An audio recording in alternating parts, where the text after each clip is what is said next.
continuidade à parte da unidade de macroambiente, né, que a gente vinha tratando, a gente falou de 3 variáveis desse macroambiente. Vocês fizeram atividades. Depois eu vou entrar em uma por uma lá no grupo do WhatsApp e vou colocar comentários, tá? Então, fiquem tranquilos aí que eu vou avaliar um por um, vou mandar lá direitinho para vocês. Mas o que eu olhei era aquilo que era esperado, né?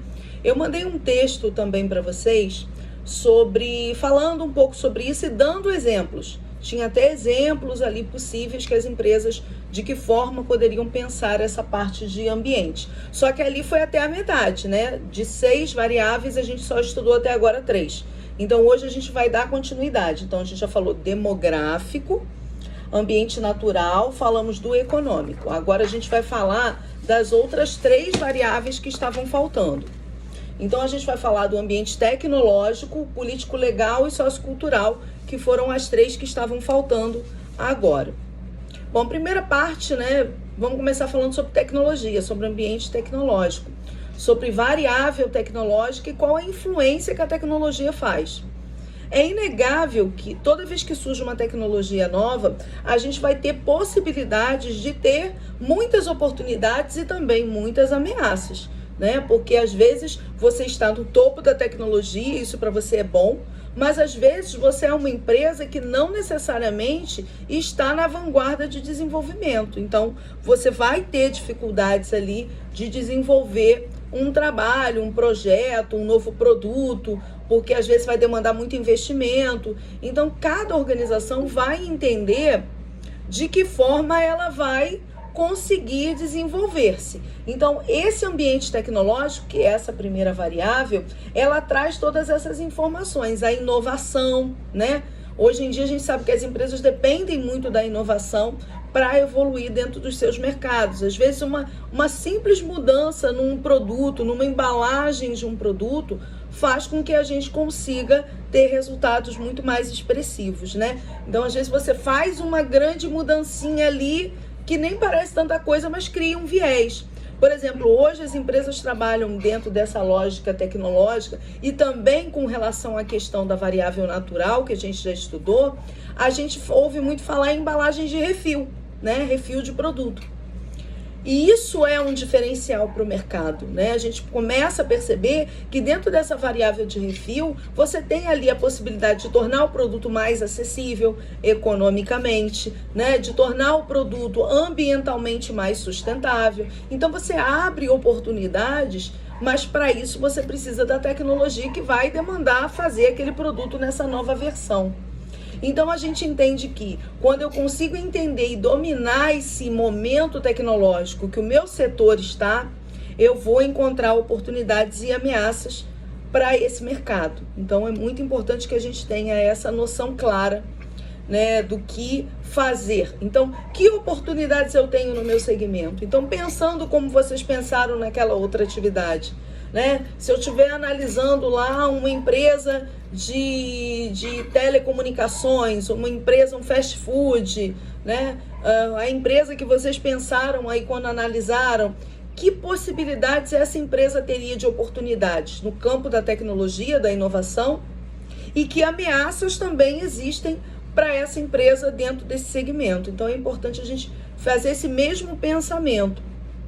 Já partindo para a segunda, que é a questão político-legal, a gente vai perceber que a gente está num país onde as legislações, os governos, né, eles exercem uma influência muito clara dentro das organizações.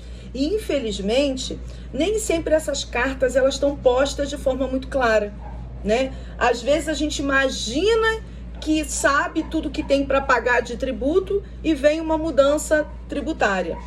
Vocês acompanharam, por exemplo, que ontem o Trump fez uma mudança ali de taxação para os países. Então, isso já é uma mudança, né? Para muitas empresas, certamente isso vai soar como uma ameaça, né? Por quê? Porque ela provavelmente exportava para os Estados Unidos, ela não considerava esse custo extra e ela vai ter que pensar isso de uma outra forma. Mas isso pode ser uma oportunidade também. À medida que você começa a perceber que existe uma lei que te permite fazer algo diferente, né? Que te permite desenvolver um produto diferente, um serviço diferente, ou uma lei que te proteja o teu direito autoral, né? Proteja a criatividade que você fez e registrou. Então, tudo isso a gente também considera aí, tanto como oportunidades quanto ameaças. É claro que nesse campo, muitas vezes a gente tem muito mais ameaças, né, do que oportunidades. Porque quando a gente fala da lei, dos aspectos governamentais, a gente está falando de tributo, a gente está falando de carga tributária, a gente está falando de legislação que você precisa passar a cobrir, né? E às vezes, para você se adequar a uma nova lei, você precisa investir, você precisa gastar, você precisa mudar os seus meios de produção, a sua empresa. Então, a gente vai ter esse tipo de análise também. Uma outra coisa que o nosso material fala é sobre grupos de pressão. Hoje a gente tem muitas ONGs, né? A gente tem muitas organizações sem fins lucrativos que atuam como meios de pressão, como, por exemplo, um sindicato, né? A sua empresa pode, né, ter lá os seus funcionários serem sindicalizados. E esse sindicato, ele é um grupo de pressão que vai atuar ali de alguma forma, fazendo com que você tenha alguma preocupação extra. Então, também a gente precisa estar sempre pensando nessas características, né, na hora de estar desenvolvendo estratégias. Então, eu tenho grupos de interesse que vão interferir ali, sindicato, grupos de consumidores, por exemplo, né? Isso vai, de alguma forma, atrapalhar esse meu processo? Então, eu preciso entender, ou isso é uma oportunidade, talvez de uma parceria, de chamar essas pessoas para dentro da organização para trabalharem juntas, para te ajudar a construir alguma coisa que seja boa. Então, a organização, ela pode também se privilegiar, né, de buscar dentro desses grupos de interesse pessoas que possam também contribuir e trazer informações, porque muitas vezes eles são interessados diretamente e às vezes eles têm soluções, seja um grupo de trabalhadores ou o próprio sindicato ou um grupo de consumidores, né? Eles têm caminhos ali para te ajudar também em alguma situação. E o terceiro aspecto é o aspecto sociocultural. O aspecto sociocultural, ele no Brasil, ele é muito, muito vasto, muito vasto. Quando a gente fala do Brasil e da cultura do Brasil, a gente pensa em N coisas, né? Por exemplo, agora a gente vai ter, daqui a poucos dias, a Páscoa. A Páscoa é uma data comemorativa que acontece no mundo inteiro e em cada país ela tem um significado, né? Então, em alguns países ela vai ter um significado diferente do outro, diferente do que acontece no Brasil. Talvez em alguns países ela vai ter um cunho mais religioso, mas aqui no Brasil a Páscoa tem um cunho muito comercial, né? Quando a gente pensa em Páscoa, a gente já está ligando diretamente ao quê? A ovo de Páscoa, chocolate, coelhinho, né? Todas esses aspectos. Então, a gente tem ali, diretamente falando, muitas possibilidades de consumo quando a gente começa a pegar todas as variáveis socioculturais que o nosso país tem. Então, dando um exemplo da Páscoa, eu até tempos atrás dei aula para uns alunos de intercâmbio que vieram da Rural e que vinham de alguns países de origem do continente africano, mas que falavam basicamente francês, enfim. E eles tinham uma dificuldade muito grande em entender o que era o ovo da Páscoa. E culturalmente falando, até no dia da aula, os alunos, é meio complicado, porque é um ovo de chocolate que o coelho coloca, e se a gente for pensar em tentar explicar isso para uma pessoa, né, para um gringo, a gente vai entender que de fato é uma coisa muito típica nossa. E a gente percebe que isso já está lá fora, né? Nos Estados Unidos você já encontra ovo de Páscoa para vender, por exemplo, fruto dessa questão sociocultural. Então, se a gente for analisar todos os aspectos socioculturais, a gente encontra possibilidade para vender qualquer coisa em qualquer momento. Porque a gente tem muitas datas comemorativas. A gente tem muitas festas, culturas, tradições, crenças e coisas que fazem com que toda semana tenha uma data específica. Se vocês olharem lá no calendário, todo dia é dia de alguma coisa, né? É dia do amigo, assim, tem... Não sei vocês, mas acho que deve ter umas 3 datas de dia do amigo no calendário. Porque durante o ano, às vezes, eu recebo em dias diversos, né, a história do dia do amigo lá sendo colocada.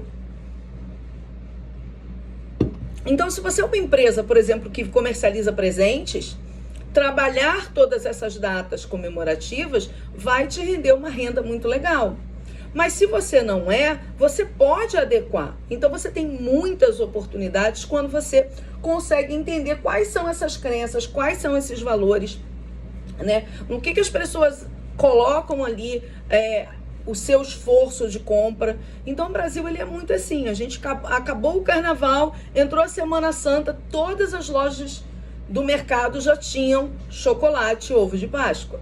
E a gente vai seguindo essa questão. Daqui a pouco, no finalzinho da Páscoa, a gente já vai ver, né, o apelo aí de Dia das Mães, né, que a gente já vai ter forte. E aí já vai ver ao mesmo tempo vindo bastante forte a questão das festas juninas, que é uma outra questão cultural que movimenta muitas regiões, movimenta muitos comércios. Fora outras questões. Então, se você tem Copa do Mundo, você tem mais uma movimentação de possibilidade sociocultural, e aí você vem com o Dia dos Pais, e você vai vindo com datas que são representativas, às vezes, na tua região, e não necessariamente no país como um todo. Fora isso, você pode criar campanhas socioculturais de acordo com a realidade ali da sua região. Então, se você tem um hábito X, sei lá, das pessoas se reunirem para fazer um churrasco, ou um hábito que as pessoas se reúnem para uma determinada atividade, você vai buscar essa característica e vai adaptar o seu negócio. Então, a gente tem muitas possibilidades dentro do ambiente sociocultural de gerar oportunidades. Claro que vão existir ameaças se a gente não conseguir aproveitar elas da maneira correta, ou não fizer um uso correto, né? De repente pegar uma coisa que a gente vê que é forçada, que a marca não tem uma ligação direta com aquela característica. Então, uma marca que é muito urbana, por exemplo, sei lá, de roupa muito urbana, e ela resolve fazer uma coleção, sei lá, de festa junina com uma coisa muito característica, estereotipada, isso geralmente vai gerar algum contraponto, né? Porque não tem a ver com a ideologia da marca fazer aquele tipo de ligação. Então, as empresas, elas precisam entender o que cabe ao meu cliente, o que o meu cliente vai entender que eu estou fazendo.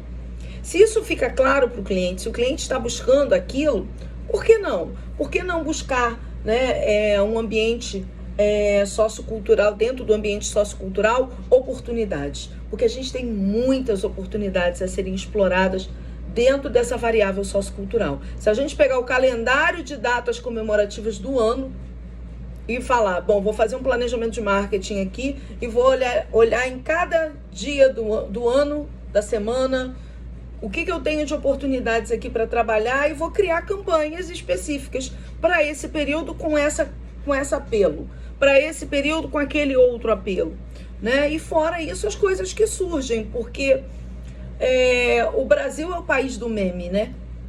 O tempo todo está surgindo meme. E isso está dentro da variável sociocultural. Então, às vezes, surge um meme muito forte que a tua empresa pode aproveitar como uma oportunidade e lançar uma campanha.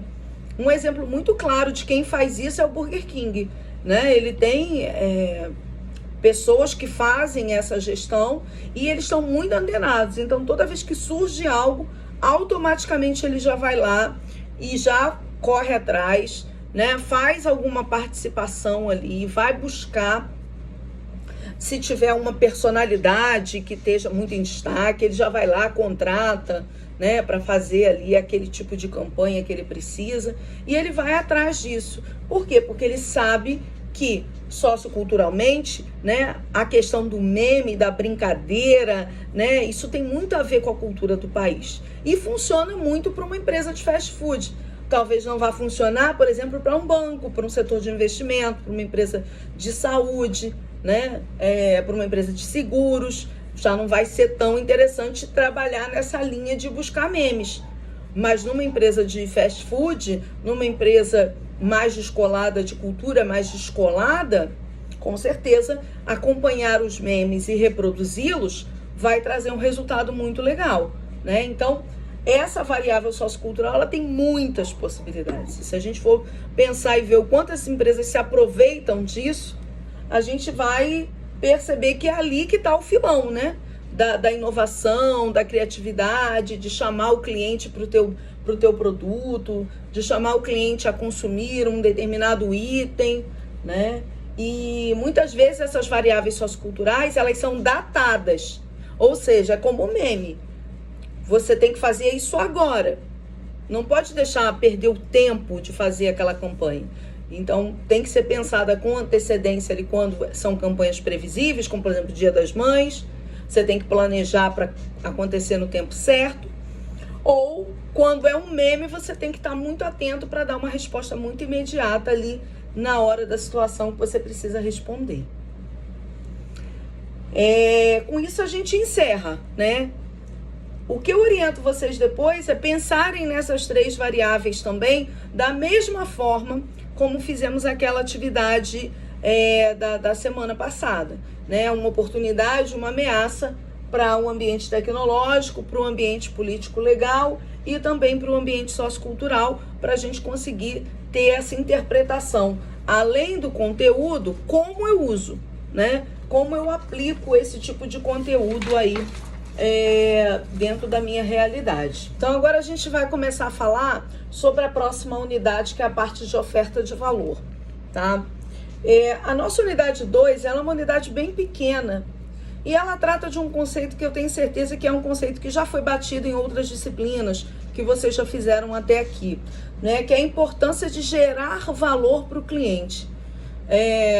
Talvez a essa altura do curso, para vocês isso já soe repetitivo, porque desde o primeiro momento, quando vocês vão cursar ADM, é colocado para vocês a importância de gerar valor, né? De agregar valor, do quanto o valor é algo que muitas vezes é tão subjetivo, né? Mas que tem uma importância muito grande para o cliente, e de fato tem. Então essa unidade 2, ela fala muito sobre essa questão da oferta de valor, né? Do quanto o nosso cliente, ele espera, quando compra um produto, receber aquilo que ele tinha na cabeça que era o que ele iria receber. É claro que muitas vezes essa mensuração de valor que o cliente faz, ela está muito aquém daquilo que ele está pagando. Porque ele espera receber, às vezes, uma coisa surreal e, às vezes, o que ele está pagando dá para receber aquele pouquinho. Isso, por exemplo, no setor de serviços é um desafio grande, porque às vezes você contrata um serviço muito pequeno e quer receber uma coisa muito grande. Por exemplo, olhando exemplos de outras pessoas que fizeram, mas com orçamentos muito maiores, né? Então, a gente tem essa questão do valor como sendo uma coisa subjetiva, óbvio, porque cada cliente sabe o que gera valor para ele, e o valor é uma coisa muito pessoal, né? Mas a empresa, ela precisa definir uma boa oferta de valor e deixar isso muito claro, né? Porque a oferta de valor tem a ver com os benefícios que o produto vai trazer para o cliente. E a gente mais à frente vai ver que o cliente compra benefícios. Nem sempre a gente compra um produto, né? Eu achava muito estranho nos primeiros livros de marketing que eu li, que falavam que a gente não compra um produto, a gente compra o benefício que ele traz. E isso foi uma coisa que num primeiro momento eu tive um pouco de dificuldade. Eu falei assim, não, eu comprei uma garrafa, eu comprei um batom. Não. E aí os autores falavam, não, você não compra uma garrafa, você não compra um batom, você compra o benefício que essa garrafa está te trazendo e o benefício que esse batom está te trazendo. Então, o benefício, quando você compra um batom, o benefício que você está buscando é beleza. Então, o batom pode ter uma qualidade maravilhosa, ser feito de matérias-primas muito boas, ser testado, ser um produto que maravilhoso, né, em termos de produção, enfim, de tecnologia, de não ser testado em animais, ser vegano. Ele pode ser isso tudo. Pode ter uma cor até bonita, uma embalagem bonita. Mas se você passou e você não gostou, ele não gerou valor para você. Não é isso? Esse é o caminho. Então, quando a gente compra um produto, a gente está comprando um benefício, no caso do batom, um benefício da beleza. E o benefício da beleza, ele é subjetivo, porque aquele mesmo produto que para mim não ficou bom, sei lá, para a Vitória pode ficar lindo, na Priscila pode ficar ótimo, né? Porque ela vai olhar lá e vai falar, não, essa cor me favorece.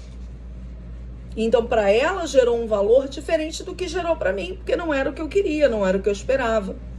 Então, muitas vezes, quando a gente está falando de valor e do benefício que esse produto traz, a gente não está falando só da qualidade do produto.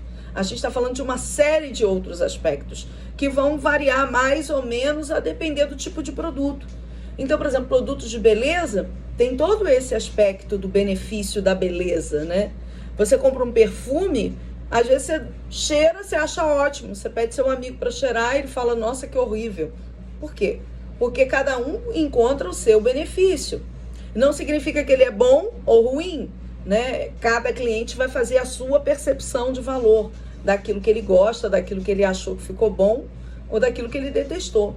Então, a gente, quando passa na questão da oferta, né, de valor, né, dessa soma de tudo aquilo que o cliente recebeu, ele vai fazer uma análise. Então, às vezes, o cliente, quando recebe um produto muito bonito, muito bem embalado, às vezes, só pela embalagem, ele já se encanta com o produto. E aí, aquilo já favorece a avaliação positiva dele. Existem clientes que não, eles quer mais, quer saber quanto tempo o produto vai durar, ele quer saber qual é o custo-benefício, né? Ele quer valores relacionados ao atendimento que ele vai ter em relação àquele produto. Então, cada produto vai ter uma característica muito específica de avaliação, que nunca é única e que vai variar de cliente para cliente. Então, às vezes você acha que criou um produto maravilhoso, mas não necessariamente você vai, no final, ter criado aquele produto que adequa às expectativas daquele seu cliente ou de todo o grupo de clientes. Então, quando a gente fala aí dessa parte de conceituação de valor, né? Porque o valor é uma percepção que o cliente tem e ela é individual e ela tem a ver com o quanto ele esperava receber de volta, né? Isso tem a ver com a relação que ele faz com o produto. Quanto mais relevante é a compra, quanto mais importante, quanto mais ansiedade um cliente tem para comprar o seu produto, mais ele vai ter de expectativas. Então, as expectativas que a gente gera com compras, elas não são todas iguais, né? Até você mesmo. Quando você compra um produto mais baratinho, você não vai ter tanta expectativa e não vai ter tanta decepção. Sei lá, você comprou um negócio na China, né? Nos sites aí que vocês conhecem. E já custou R$3. Aí chegou, foi bom, talvez você vai ficar muito surpreso, porque aquilo foi muito barato. Foi ruim, você já não vai... mas também foi só R$3. Nada desesperador. Quando você vai comprar uma outra coisa num outro lugar e que custa um valor significativo, que tem várias indicações, que você pesquisou muito, que você queria muito comprar, e aí não era bom, ou aí não era exatamente aquilo que você pensava que seria, certamente a sua percepção de valor ela vai ser, né, muito maior, você vai ficar muito mais chateado, aborrecido. Então, por isso, o valor, essa percepção que a gente faz, ela tem variabilidades, ela não é a mesma, nem a gente durante a vida, nem de um cliente para o outro. Às vezes vai ter um produto que você comprou, achou bom, vai perguntar ao seu colega, ele vai falar, achei mais ou menos. E o outro vai falar, achei péssimo. E talvez você fale, será que só eu achei bom aquele produto? Porque o valor, a percepção da satisfação, e o valor tem muito a ver com a satisfação, né? O quanto eu dei de valor, o quanto eu percebi, o quanto aquilo agregou de valor para mim, vai me dizer se eu fiquei satisfeito ou não com aquele produto. Então, claro, o valor ele é individual e tem a ver com a gente, com o nosso momento. Às vezes, em um determinado momento, você compra alguma coisa que era o seu momento de comprar aquilo e depois de um tempo você fala, por que eu comprei aquilo? Quem era eu naquele momento? Onde eu estava com a cabeça quando eu comprei? Por quê? Porque você mudou. A sua percepção de valor, de interesse, né, de desejo, como a gente já falou lá, ela muda, ela não é igual ao longo do tempo. Então, é importante que a gente precise entender qual é a equação que a gente tem de entrega ao cliente. Então, no nosso material, existe uma equação do Kotler que ele fala que o valor entregue ao cliente é igual ao valor total para o cliente diminuído dos custos que ele tem totais para ele, né? Para o cliente. Então, um produto custa X e ele vai deduzir ali tudo aquilo que custou para ele. Custou para ele o frete, custou para ele o tempo de pesquisar, custou para ele o custo da instalação do produto, se houver, né? O que custou para ele? Custou para ele taxa, porque ele teve que pagar a importação da alfândega, o tempo de esperar, que eu já falei. Então, tudo isso são custos que o cliente tem. Se no final tudo isso supera o que ele recebeu, ele fala, nossa, eu paguei, mas, poxa, maravilhoso o produto. Com certeza você vai ter entregue valor para o cliente. Agora, se tudo aquilo que ele gastou é ali muito parelho com o que ele acha que recebeu, ou pior, menor, e todo mundo já deve ter tido essa sensação, né? Do barato que sai caro, ou do caro que sai caro e não compensa, enfim.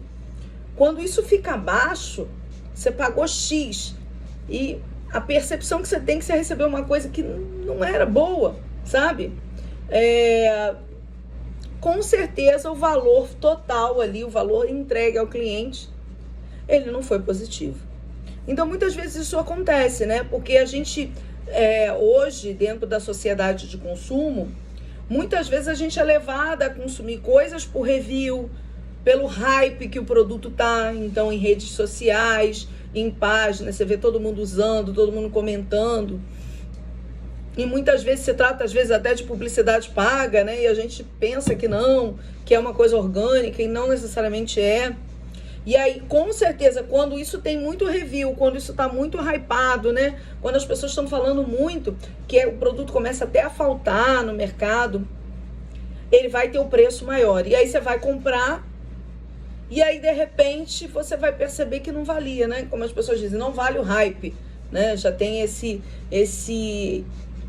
assunto, né? Essa hashtag aí nas redes sociais. Não vale o hype, não vale toda a propaganda que foi feita. E isso não é só assim hoje que a gente tem as redes sociais. Ao longo do tempo, muitas coisas não valeram a propaganda que fizeram, né? Que a gente ouvia alguém falando e vinha na revista e ouvia alguém dizendo que tinha, que gostava, e você ia lá, comprava e não valia ali aquela publicidade. Hoje a gente usa termos um pouco mais modernos, o hype, né? No viral, etc, etc. Mas a gente continua falando da mesma coisa. O produto agregou valor para você? Ele foi além do que você esperava? Ele cumpriu o esperado?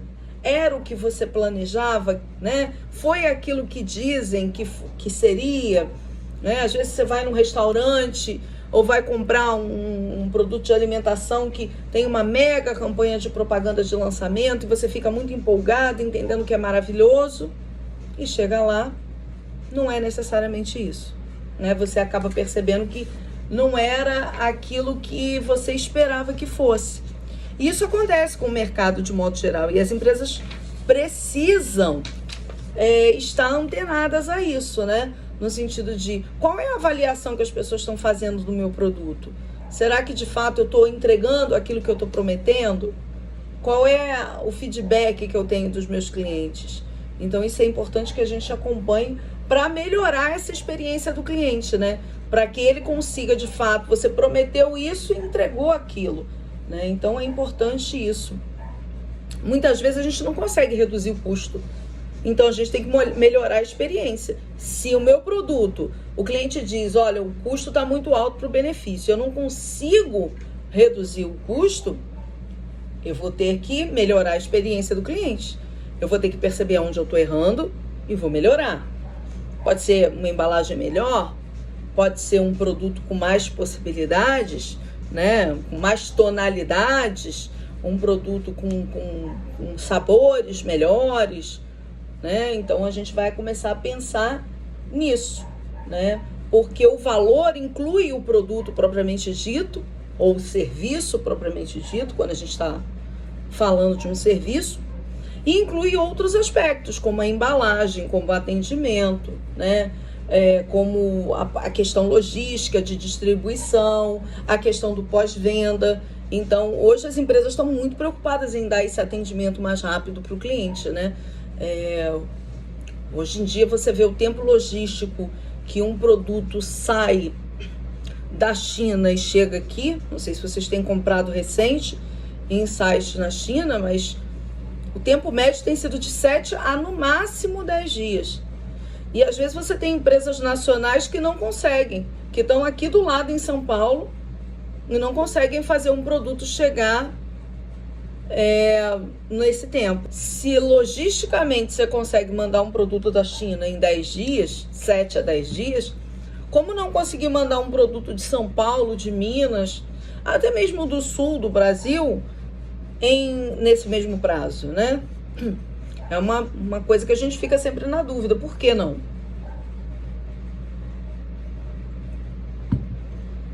Então, quando a gente fala, né, desse aspecto, né, de gerar uma experiência positiva para o cliente em relação à marca, né, promover aí a fidelização, é porque o valor tem uma ligação muito clara com a marca e com fidelização. Quando você olha para um produto e percebe, esse produto me gerou valor. Nossa, como foi boa eu ter encontrado esse produto na minha vida, seja ele qual for.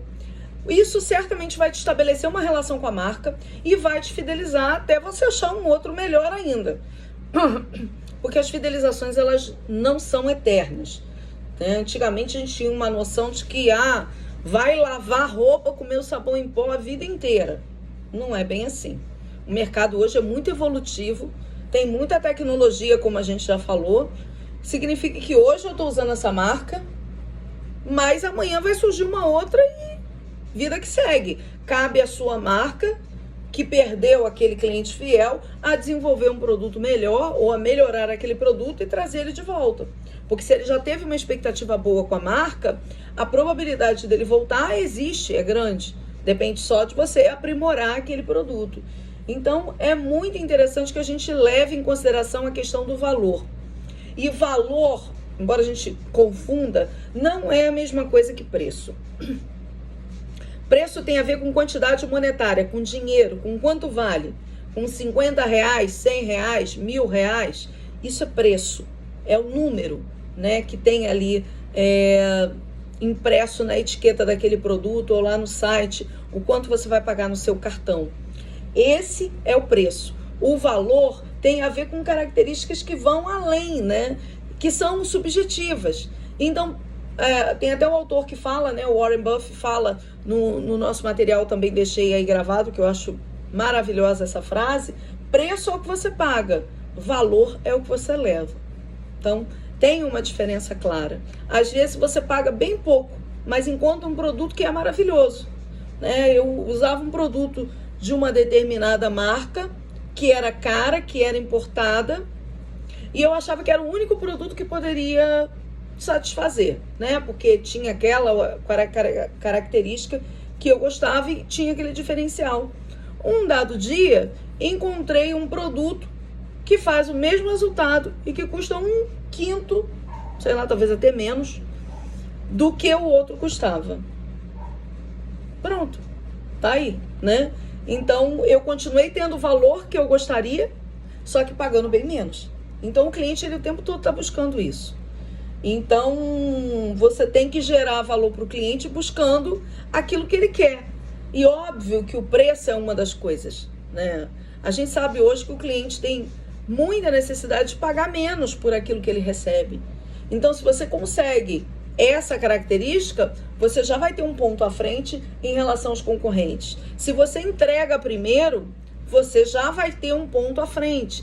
Então, se você sabe que é uma marca que entrega primeiro, você às vezes vai pagar até mais caro por esse produto, né?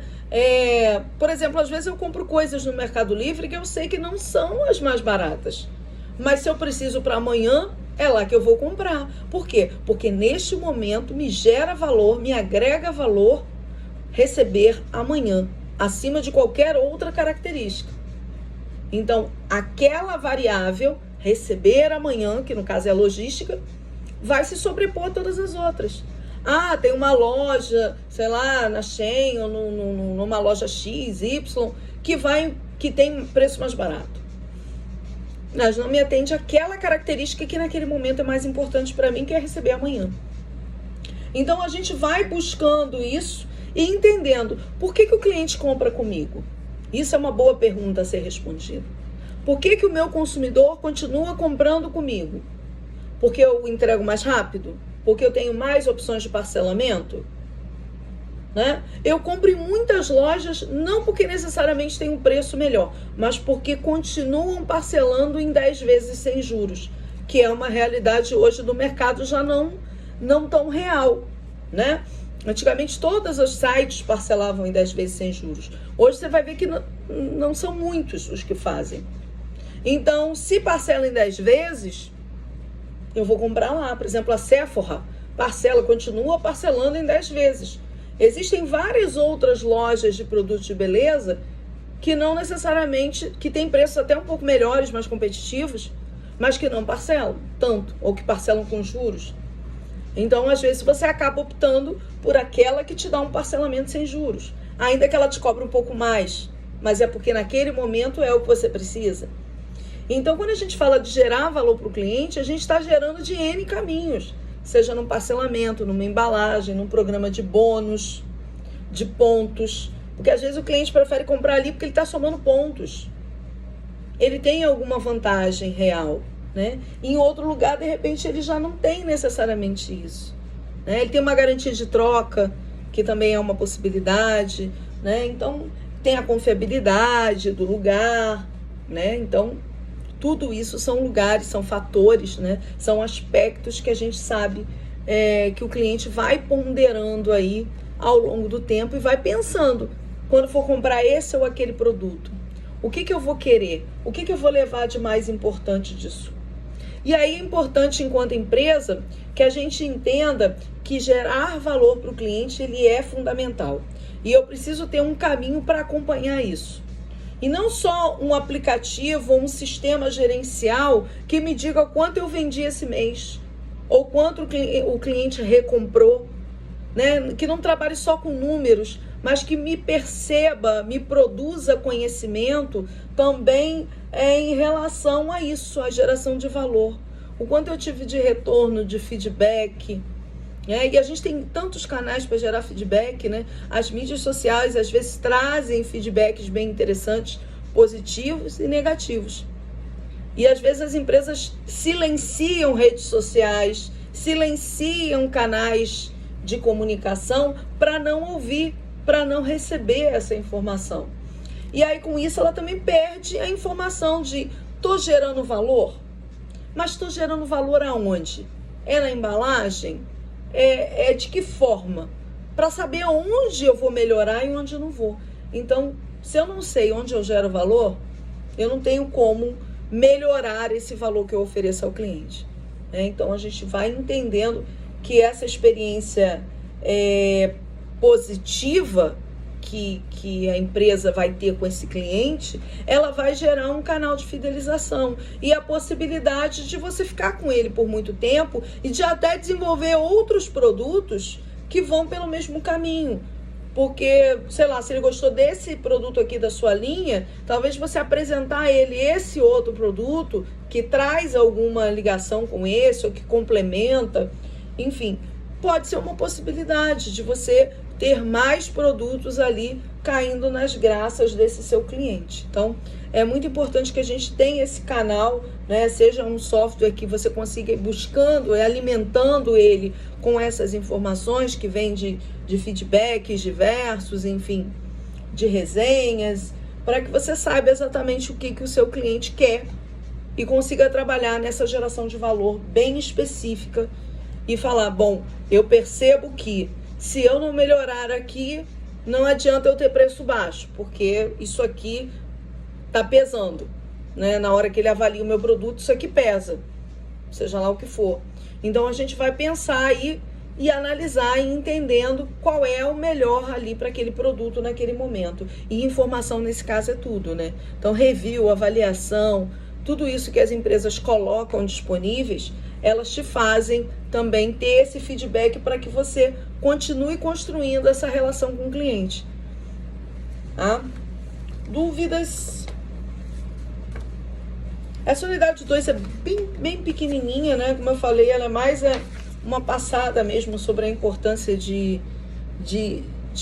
ir até o cliente, de entender o que o cliente espera, para que a gente tenha essa construção aí de mercado, né? E aí